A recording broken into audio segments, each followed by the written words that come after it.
आज का इशू मैं थोड़ा सा हाईलाइट करना चाहूँगा बिफोर गोइंग टू फैक्ट। आज का इशू ऐसा है।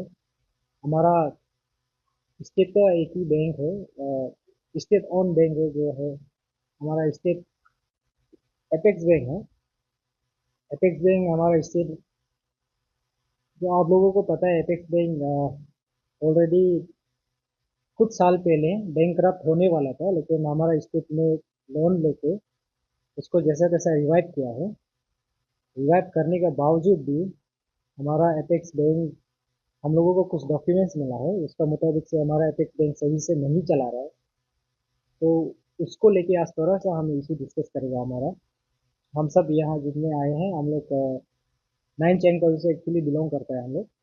हम नाइन चैन का जो का रेस्पॉन्सिबल एज वेल एज हम लोग लो एबाइडिंग सिटीजन है, इसलिए हम लोग थोड़ा सा कंसर्न है ये बात को लेके। इन द वे बैक 2019, जब 2019 में हमारा नाइन चैंग का जैसे एक जो प्रेजेंट एमएलए है वो इलेक्शन करता है, तो हमारा ये प्रेजेंट एमएलए है वो एपेक्स बैंक से लोन लेता है। 2013 में 10 करोड़ का लोन लेता है और 2016 में 7 करोड़ का लोन लेता है। उसके बाद हम लोगों को अभी पता चलता है the Arunachal Pradesh cooperative apex bank उसी लोन को लेके, जब ये हमारा जो प्रेजेंट एमएलए है ये लोन को नहीं रीपेमेंट नहीं कर सक रहा था, इसी इसी कारण से वो क्या करता है, हमारा कोर्ट में जाता है, लोक अदालत कोर्ट में केस को सेटल करता है। ये सेटल होता है आपका 9 मार्च 2019 में, लोक अदालत में सेटल करता है। तब तक 10 करोड़ का लोन इंक्लूडिंग इंटरेस्ट मिला के 2019 में आपका आ जाता है 19 करोड़ 50 लैक्स 41,000। उसके बाद जो 7 करोड़ जो लोन लेता है वो इंक्लूडिंग इंटरेस्ट आ जाता है आपका 9 करोड़ 55 लैक्स 28,000। तो हमारा बैंक मैनेजर, उस वक्त जो बैंक मैनेजर था, वो नेगोशिएट करके केस को सेटल करता है। केस को सेटल करके इन लोग अमाउंट को सेटल करता है अकॉर्डिंगली, सेटल सेटल करके वो अमाउंट को 6 महीने में पे करने के लिए वहाँ लोग अदालत में इन लोग ऐसा सेटल करता है। तो सबसे अनफॉर्चुनेट वाला बात ये है कि इतना अमाउंट को, जबकि आपका 10 करोड़ जो बढ़ के 19 करोड़ हो जाता है इंक्लूडिंग इंटरेस्ट, उसको अमाउंट को सेटल करता है 10 करोड़ में आफ्टर 6 इयर्स। अब जो 10 करोड़ लोन लिया था, प्रिंसिपल अमाउंट जो लोन लिया था, वो इंटरेस्ट भर के इंटरेस्ट का साथ मिला के 19 करोड़ 50 लाख होता है। उसको आप फिर से वही अमाउंट में आप सेटल करता है 10 करोड़, मीनिंग डियर बाय आप 1% भी इंटरेस्ट चार्ज नहीं किया 6 ईयर्स में। उसके बाद ये रहा आपका 10 करोड़। उसके बाद दूसरा जो है, आप जो 2016 में जो लोन देता है 7 करोड़, 7 करोड़ जो लोन देता है उसको आप सेटल करता है 6 करोड़ 88 लैक्स 39,000। जबकि आप लोन दिया था 7 करोड़ जो 2016 में था, तो 2019 मतलब 3 इयर्स में आप उल्टा इंटरेस्ट नहीं लगा के वो अमाउंट जो उल्टा कम हो जाता है। आई डोंट थिंक कि वो पैसा दिया होगा या नहीं दिया होगा, वो हमको नहीं पता। लेकिन जो रिसेंटली हम लोग को एक इन लोगों का कम्युनिकेशन, जो मैंने एक कंप्लेंट फाइल किया था, वो कंप्लेंट का रिगार्डिंग इन लोगों का बीच में जो कम्युनिकेशन हुआ था उसका हिसाब से यहाँ दिखाता है कि आपका जो एमडी है, प्रेजेंट एमडी है, वो दिखाता है कि repayment statement with date nils, meaning thereby इसका मतलब कि वो रीपेमेंट किया नहीं आगे तक। तो फिर भी आप रीपेमेंट नहीं नहीं किया तो आप 6 करोड़ 88 लैक्स में आप उसको सेटल करता है, जबकि आपका लोन अमाउंट था 7 करोड़। तो ये आप सेटल करता है आप 9 मार्च 2019 को। ये आप अमाउंट को सेटल करके इसको उस दिन आप लोग सेटल करके लोग अदालत में उसके बाद एक कंडीशन का साथ सेटल करता है कि इंस्टॉलमेंट 6 इंस्टॉलमेंट में देगा। ये हमारा लोक अदालत का अवार्ड कॉपी है। ये मीडिया फ्रेंड आप इसको हमसे ऑब्टेन कर सकता है। ये this is a public documents. मैं ये कोई नहीं बनाया वाला हूँ, ये कोर्ट से हम सीटीसी करके निकाला वाला है, सर्टिफाइड कॉपी से। तो इसमें कंडीशन रखता है कि फर्स्ट इंस्टॉलमेंट जो शुरू होगा 30 जुलाई से लेकर आपका सेकेंड इंस्टॉलमेंट 30 अगस्त, थर्ड जो होगा सितंबर अक्टूबर नवंबर, सो मतलब दिसंबर तक, 6 इंस्टॉलमेंट में दिसंबर तक भरने के लिए बोलता है। तो उसके बाद ये सेटल होने के बाद सबसे सरप्राइजिंग वाला इंटरेस्टिंग वाला बात ये है कि विद इन 3 डेज में अब सेटल करता है 9 तारीख, मार्च 9 2019 को।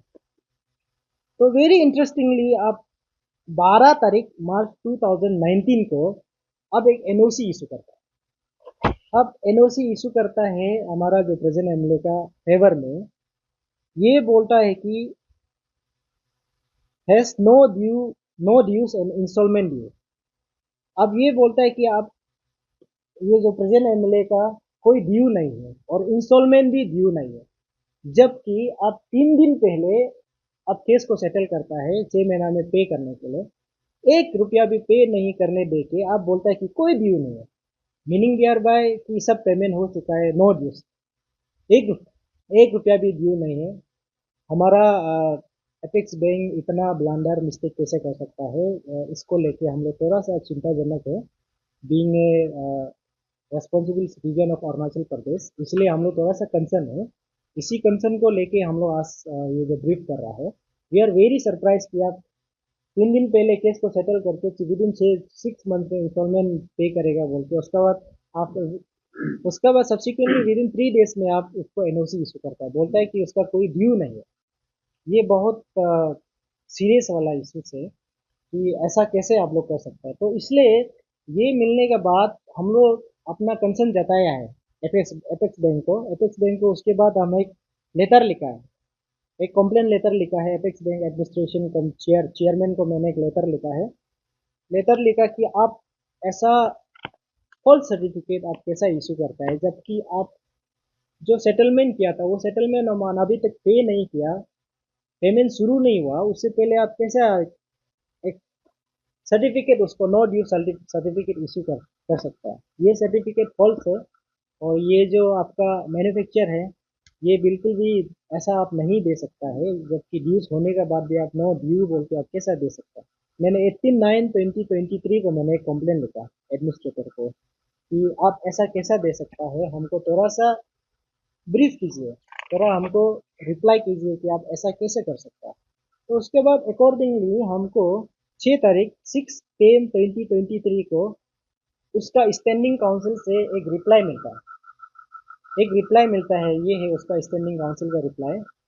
वो रिप्लाई में वो कैटेगरीली वो मेंशन करता है, ये बोल के कि that with respect to the issuance of an inadvertent and unauthorized no objection certificate by then branch manager Itanagar Apex Bank, after reviewing the information provided, it is evident that branch manager issued NOC without proper authorization. उसके बाद आगे क्या बोलता है, very interesting, this act was unintentional and annoying resulting from an error and act of ignorance. आप सोच के देखिए, आप सब जनता सोच के देखिए। और जहाँ तक मुझे समझ में आता है, बैंक मैनेजर तो कोई अनपढ़ गवार नहीं बन सकता है। उसके बाद बैंक मैनेजर तो एक बहुत ही आपका रेस्पॉन्सिबल पोस्ट है, अनपढ़ गवार तो वो नहीं बन सकता है। फिर भी आप बोलना चाह रहा है कि बैंक मैनेजर जो एनओसी इशू किया है अनइंटेंशनल अननोविंग, उसका बाद एक्ट ऑफ इग्नोरेंस, इग्नोरेंस से इशू किया है। ये आप एक बैंक मैनेजर कैसा ऐसा इग्नोरेंस कर सकता है, जबकि आप एक रेस्पॉन्सिबल पोस्ट होल्ड कर रहा है। तो ये तो बहुत ही सीरियस इशू है। वैसे भी सारा जनता को पता है कि कानून का एक प्रिंसिपल है, ignorance of fact is excusable but ignorance of a law is not excusable. आप गलती करके, आप गलत करके अब मेयर स्टेटमेंट देखिए कि हम इग्नोरेंस में काम किया है, हमको उस वक्त नहीं पता था, ऐसा करके आप लाइबिलिटी स्किप नहीं कर सकता। ये बिल्कुल भी सरासर गलत है। तो मीनिंग दियर बाय इन लोग एडमिट कर रहा है कि उसका बैंक मैनेजर इशू क्या है, विदाउट ऑथराइजेशन एनओसी इशू किया है। सिर्फ ये बोलना चाह रहा है कि लाइबिलिटी स्किप करने के लिए सिर्फ ये बोलना चाह रहा है कि वो काम जो उसका अनइंटेंशनल था, अननोइंग था और एक्ट ऑफ इग्नोरेंस था। तो इससे हम सेटिस्फाइड नहीं हुआ है। इसको सेटिस्फाइड नहीं होने के बाद हमने कंप्लेन लॉन्च किया चीफ विजिलेंस कम चीफ सेक्रेटरी को, ये बोल के कि फॉल्स सर्टिफिकेट इशू किया है आप bank manager apex bank in favour of हमारा जो प्रेजेंट एमएलए है उसका फेवर में इशू किया है, जो कि सही नहीं है। एज पर लो वो सही नहीं है। इसलिए एक्शन लेने के लिए हमने एक उसका अगेंस्ट एक्शन लेने के लिए हमने एक कंप्लेन फाइल किया। ये कंप्लेन अभी तक पेंडिंग है। इसको लेके अभी तक हम लोगों को कुछ कम्युनिकेशन नहीं किया है। तो इसी बेसिस में एक्चुअली आज मैं ये प्रेस ब्रीफिंग कर रहा हूँ कि स्टेट गवर्नमेंट को थोड़ा जल्दी से जल्दी एक्शन लेने से ठीक है ऐसा ऑफिसर का अगेंस्ट में। नहीं तो ये ऐसा होता रहेगा, फिर बाद में आप बोलेगा कि वो एक्ट ऑफ इग्नोरेंस का अननोविंगली किया है। ऐसा करते रहेगा तो हमारा गवर्नमेंट जो मैकेनिज्म है वो मिसयूज होता रहेगा। क्योंकि आप लोग सब पता है कि एपेक्स बैंक हमारा स्टेट का एक ही जो स्टेट ओन बैंक है, और वही एक ही ओन बैंक जो पब्लिक ट्रस्ट आप नहीं ले सक रहा है ये सब काम का वजह से। क्योंकि आप ऑलरेडी एक बार आपका एपेक्स बैंक, तो ये एपेक्स बैंक ऑलरेडी एक बार बैंक करप्ट होने वाला था, फिर जबरदस्ती रिवाइव करके अभी चल रहा है। इसी तरह चलता रहेगा तो आई वुड से कि वो दिन ज़्यादा दूर नहीं है, एपेक्स बैंक फिर से बैंक करप्ट होने जा रहा है। आप इतना सारा करोड़ों का लोन देता है, 17 करोड़ हमारा प्रेजेंट एमएलए को 17 करोड़ 2 टाइम्स देता है 2013 और 16 में 17 करोड़ देके आप उसको more than 12 crore wave of कर देता है, आप इंटरेस्ट माफ कर देता है। तो ये तो थोड़ा सोचने वाला बात है। क्योंकि आपको पता है, सभी को पता है, जो एपेक्स बैंक में जितना भी जो होल्डर है, अकाउंट होल्डर है, वो hand to mouth daily wagers, ज़्यादा से ज़्यादा जो कस्टमर है, मैक्सिमम कस्टमर है वो गरीब घराने से है, बिलो पॉवर्टी लाइन से है, अनप्रिविलेज सेक्शंस लोग हैं, उन लोगों का अकाउंट्स होता है। जो मैं तो ये ज़रूर कहना चाहूँगा कि जितना भी हमारा जो बिग शॉट है स्टेट में, जिसका पास ज़्यादा रकम है, जो अच्छा बिजनेस वाला लोग है, हमको नहीं लगता है कि वो एपेक्स बैंक में कोई अकाउंट मेंटेन करता है। ज़्यादा से ज़्यादा मैक्सिमम तो हमारा बिलो पॉवर्टी लाइन वाला लोग ही मेंटेन करता है। आप खुद सोचिए, अगर बैंक एपेक्स बैंक ऐसा करता रहेगा, आप करोड़ों का 17 करोड़ लोन देता है, आपका इंटरेस्ट मिला के 30+ लोन है इंक्लूडिंग इंटरेस्ट, उसको आप वेव ऑफ कर देता है, माफ कर देता है, इतना crore amount, more than 12 13 crore आप माफ कर देता है। तो मैं तो जरूर ये कहना चाहूंगा कि इन लोगों को, जो इन्फ्लुएंशियल है, जो पॉलिटिशियन है, आप ऐसा लोगों को माफ कर सकता है। तो जो नॉर्मल पर्सन है, जो 1 2 लाख जो लोन लेके रखा है, उन लोगों का लोन को आप कैसे माफ नहीं कर देते। तो मैं तो जनता से ये अपील करना चाहूँगा कि आपके अगर 1 2 लाख है तो आप भी जरूर अपील कीजिए, आप लोग भी वेव ऑफ करने के लिए, माफ़ करने के लिए अपील कीजिए। क्योंकि यहाँ एपेक्स बैंक इतना करोड़ों का इंटरेस्ट को माफ़ कर दे रहा है। आप 2013 में लोन देता है, उसके बाद आप 2019 में उसको सेटल करता है। जो 2013 में 10 करोड़ दिया था, उतना ही आप उतना अमाउंट में सेटल करता है, 1 रुपया भी इंटरेस्ट नहीं लगाता है। तो ऐसा होने से तो बैंक का फायदा कहाँ से आएगा, बैंक कहाँ से प्रॉफिट कमाएगा जो अपना कस्टमर को देगा। ये बिल्कुल भी सोचने वाला बात है। ये केस सब जुदाई से मैं सब जुदाई वाला पार्ट को, जो सिविल वाला पार्ट है, उसे मैं बोलना नहीं चाहूँगा। क्योंकि सेटल होने के बाद वो पेमेंट नहीं किया है, पेमेंट नहीं करके अभी एग्जीक्यूशन पिटीशन चल रहा है हमारा प्रेजेंट एमएलए का अगेंस्ट में। एग्जीक्यूशन पिटीशन चल रहा है कोर्ट में। तो उसको मैं कहना नहीं चाहूँगा, क्योंकि वो तो कोर्ट ही अपना ऑन कोर्स लेगा, कोर्ट अपना काम कर रहा है। लेकिन मैं अपना माइन चैंग का जो जनता को ये मैसेज देना चाहूँगा कि हमारा एमएलए, प्रेजेंट एमएलए, इतना लोन देके इतना साल से वो लोन नहीं चुका पा रहा, तो लोन नहीं चुका पा रहा है। मैं बस एक ही शब्द ही बोलना चाहूँगा, डूबता हुआ नैया कभी भी किसी को समुंदर पार नहीं कर सकता है। तो थोड़ा जनता लोग भी सोचिए, क्योंकि ये सारा पैसा जो खास करके हमारा जो अभी तक वापस नहीं दे रहा है, 2000 since from 2013, now this is 2024, almost 9 years हो गया है। 9 इयर्स तक वो पे नहीं कर पाया है। मतलब वो विलफुली पेमेंट नहीं कर रहा है, हमारा पब्लिक का पैसा को लेके विलफुली वो पे नहीं कर रहा। तो this is very serious concern.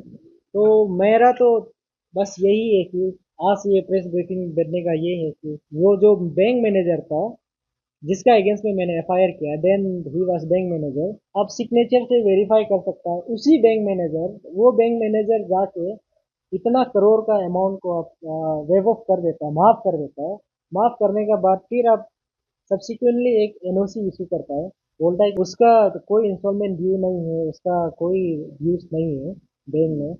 वही सेम बैंक मैनेजर ही इशू करता है। उस समय में ये बैंक मैनेजर कौन था हमको नहीं पता, लेकिन आप देख सकता है ये सिग्नेचर से, आप देख सकते हो सिग्नेचर से, ये सेम सिग्नेचर है ये, वही सेम बैंक मैनेजर है।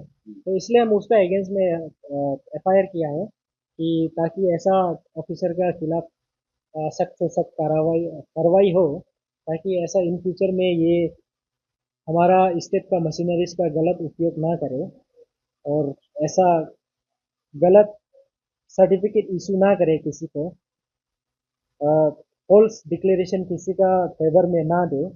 तो मैं आप लोगों का चैनल का माध्यम से वुड लाइक टू से कि मैं ये भी अपील करना चाहूँगा स्टेट गवर्नमेंट को and then the central government, the chief election commissioner of India, candidate के लिए काइंडली एक रूल इशू कीजिए, ताकि ऐसा जो कैंडिडेट है जिसका जो डेप्थ में है, जो बैंक लोन है, वो before nomination, filing of nomination, वो अगर नहीं भर सकता है, अपना बैंक लोन को क्लियर नहीं कर सकता है, तो इन लोगों को बाहर करना चाहिए, ऐसे लोगों को। क्योंकि जो ऑलरेडी पब्लिक डेप्थ में है, डेप्थ में है, वो मेरा हिसाब से, फॉर माय ऑन ओपिनियन, ऐसा कैंडिडेट सोसाइटी का वेलफेयर का हित के लिए, एरिया का हित के लिए वो काम नहीं कर सकता है। वो अपना लोन को भरेगा या फिर सोसाइटी का और welfare of the society, welfare of the area, वो हमको नहीं लगता है कि वो सही तरीका से कर पाएगा। ऐसा कैंडिडेट को मेरा हिसाब से बाहर करना चाहिए, ऐसा एक रूल फ्रेम करना चाहिए। In fact election commissioner of India and state government को एक रूल फ्रेम करना चाहिए, ताकि हमारा पब्लिक मनी भी सेफ रहे और स्टेट मैकेनिज्म भी सेफ रहे, और कैंडिडेट जो आना चाहिए वो सही से पब्लिक वेलफेयर का काम में ध्यान देके कर सकने के लिए ऐसा एक रूल इशू करना चाहिए। सर, जो एपेक्स बैंक का जो अथॉरिटी पोजीशन में है, उन लोगों का क्या रिप्लाई है? ये उन लोगों का रिप्लाई ये है कि बैंक मैनेजर ऑथोराइज नहीं है इतना ज़्यादा अमाउंट को लेके, बैंक मैनेजर ऑथोराइज नहीं है ऐसा इशू करने के लिए, वो हेड हेड ऑफिस से इशू करना होता है। लेकिन यहाँ सरप्राइजिंगली हमारा बैंक मैनेजर इशू करता है इतना करोड़ का अमाउंट को, इतना करोड़ का अमाउंट को वो खुद खुद ही सेट ऑफ करता है, खुद ही वेव ऑफ करता है, माफ भी कर देता है और एनओसी भी इशू करता है। अगर वेव ऑफ कर देता है तो ये बैंक का प्रोटोकॉल का उनका जो ऑफर वगैरह होता है उसको क्या होता है, तो पब्लिक को तो इफेक्ट करेगा। ये देखिए, ये तो स्ट्रेट वे बात है। बैंक कहाँ से कमाई करके अपना कस्टमर को थोड़ा फायदा पहुंचाता है। बैंक इन्वेस्टमेंट करता है, उसके बाद लोन देता है, लोन से सबसे ज़्यादा इंटरेस्ट रेट बैंक कमाता है। उसके बाद इन्वेस्टमेंट करके कमा के वो अपना कस्टमर को देता है। जो फिक्स डिपॉजिट हो गया उसका इंटरेस्ट हो गया, आरडी हो गया, रिकरिंग डिपॉजिट हो गया, उसका इंटरेस्ट हो गया, और आपका सेविंग्स अकाउंट हो गया उसका इंटरेस्ट रेट। तो बैंक अगर किसी को इतना करोड़ों का लोन देता है, करोड़ का लोन देके उससे 1 रुपया भी वापस लेके ना आए, तो वो जो 10-20 हजार जो 1-2 लाख रुपया रखा है फिक्स डिपॉजिट में, उसका इंटरेस्ट रेट बैंक कैसा भरता है? क्योंकि कम रकम से आपको कम इंटरेस्ट रेट ही आपको रिटर्न मिलेगा, ज्यादा रकम से ज्यादा इंटरेस्ट रेट मिलेगा।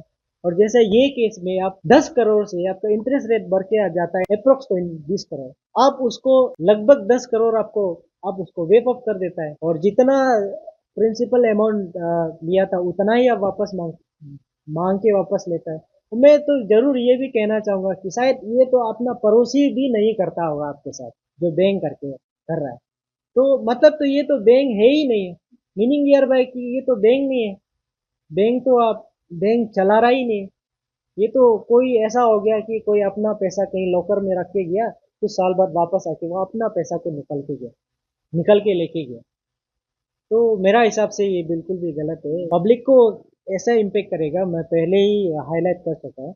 क्योंकि हम लोगों को पता है कि ऑलरेडी ये बैंक तो ऑलरेडी बैंक करप्ट होने का कगार में था, लेकिन हमारा स्टेट गवर्नमेंट जैसा तैसा करके लोन लेके बैंक को रिवाइव किया है। बैंक कैसा चलता है आप लोगों को तो पता है। तो अभी ये 10 करोड़ तो बैंक वाला तो अपना नहीं है, ये ऑब्वियसली वो किसी से लोन लिया वाला है, या फिर जो पब्लिक का डिपॉजिटेड मनी है ये। तो ये डिपॉजिटेड मनी आप किसी को देकर रखेगा, इतना करोड़ ऑफ अमाउंट में देकर रखेगा, फिर आप उसको रियलाइज नहीं कर सक रहा। तो जो पब्लिक हैंड टू माउथ वाला जो डेली वेजर जो बिलो पॉवर्टी लाइन है, वो 10-20 हजार कहीं से जुगाड़ करके 1-2 रुपया कहीं जमा करके रखा, उसको जमा करके आप गोटा अमाउंट किसी को देता है, फिर उसे आप वापस नहीं ले सकते, उसे वापस रिटर्न नहीं ले सक रहे, तो वो 10-20 हजार जो जमा करके रखा है उसको आप कैसे रिटर्न करोगे? वो तो आप नहीं कर पाओगे। हमको भी ये सोच के बहुत ज़्यादा सरप्राइज होता है कि हमारा सीनियर अथॉरिटी को, हमारा हेड ऑफिस को कैसा पता नहीं चला। क्योंकि इन लोगों का रिप्लाई से ये क्लियर कर दे कि एचओ से, मतलब हेड ऑफिस से ऐसा कोई भी कम्युनिकेशन नहीं दिया गया, इसको कोई भी ऑथोराइजेशन नहीं दिया गया।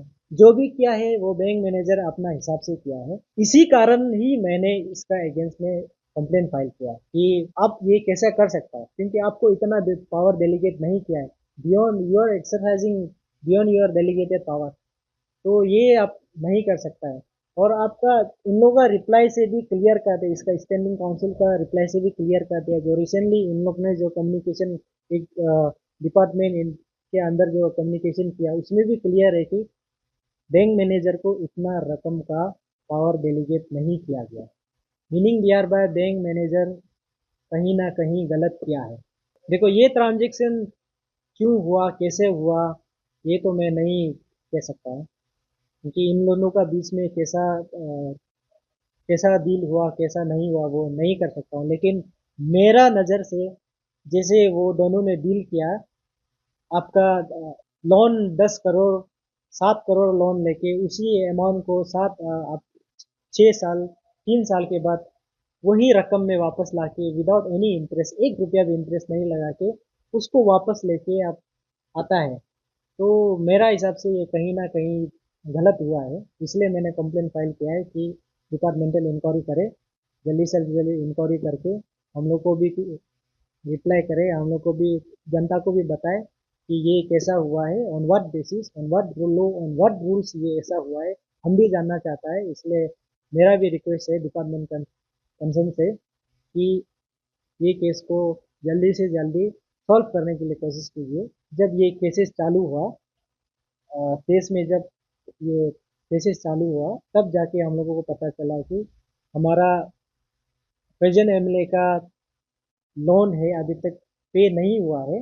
पेमेंट नहीं होने का वजह से हमारा एपेक्स बैंक ने एग्जीक्यूशन पिटीशन सिविल कोर्ट में फाइल किया। तभी जाके हम लोग को पता चला है, तब जाके हम लोग छानबीन किया तो पता चला है कि ये सब इशू अभी तक विदाउट सेटल इशू अभी भी पेंडिंग है। तो इसी इशू को ये इशू को सेटल करने के लिए इसलिए मैंने डिपार्टमेंट कंसर्न को रिक्वेस्ट और कंप्लेंट फाइल इंडिया का सबसे बड़ा इलेक्ट्रॉनिक सेल शुरू हो चुका है। पाइए great offers leading bank cards पर और ग्रेट डील सारे इलेक्ट्रॉनिक्स पर, सिर्फ आपके नजदीकी रिलायंस डिजिटल या माई जियो स्टोर्स पर। शर्तें लागू।